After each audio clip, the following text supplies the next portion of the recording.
ষষ্ঠ শ্রেণীর বাংলা পঞ্চম অধ্যায় ৮৬ পেজে ক থেকে ঙ পর্যন্ত যে প্রশ্নগুলো আছে সেই প্রশ্ন উত্তর নিয়ে আজকে আমরা আলোচনা করব।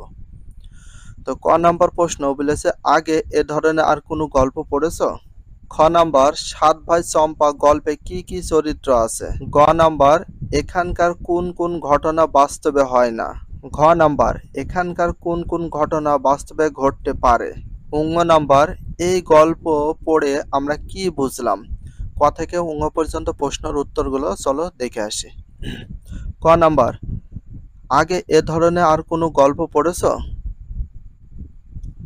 দেখো উত্তরে বলা হয়েছে, আগে এ ধরনের রূপকথার গল্প, সিনবাদের কাহিনী, আলিফ লায়লার কাহিনী, পরীদের গল্প ইত্যাদি পড়েছি।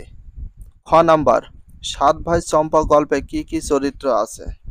সাত ভাই চম্পা গল্পে রাজা, বড় রানী, মেজ রানী, সেজ রানী, নোয়া রানী, কনে রানী, ছোট রানী, দুয়ো রানী, মালি, ঘুঁটেকুড়ানি, দাসী, রাজপুত্র, রাজকন্যা ইত্যাদি চরিত্র আছে। এখানে সাত ভাই চম্পার যে চরিত্রগুলো আছে সবগুলো দিয়ে দেওয়া আছে। গ নাম্বার, এখানকার কোন কোন ঘটনা বাস্তবে হয় না? তাহলে কোন কোন ঘটনা বাস্তবে হয় না সেটা আমরা দেখব। উত্তর, এখানকার যেসব ঘটনা বাস্তবে হয় না সেগুলো হলো, রাজা রানীর কোমরে সোনার শিকল বেঁধে রাখা হয় না, মানুষের ঘরে ইঁদুর, ব্যাঙ বা কাকড়ার জন্ম হয় না, কখনো হয় না, মানুষকে হাড়ি সরার ভিতর পুঁতে রাখা এবং তা থেকে আবার বেঁচে ওঠা, কখনো এই ঘটনাগুলো ঘটে না, মানুষের ফুল হয়ে ফুটতে পারা পারুল ফুল আর চাঁপা ফুলের কথা বলা, এইগুলো কখনো সম্ভব না। মানুষ কখনো এর ভিতরে পুঁতে রাখা হাড়ি বা সরার ভিতরে পুঁতে রাখা হয় না, সেটা আবার কখনো বেঁচে ফিরে পায় না, এবং চাঁপা ফুলের এবং পারুল ফুলের কথা কখনো বলতে পারে না। এইসব বিষয়গুলো কখনো বাস্তবে ঘটনা ঘটে না। ঘ নাম্বারটা দেখি, এখানকার কোন কোন ঘটনা বাস্তবে ঘটতে পারে?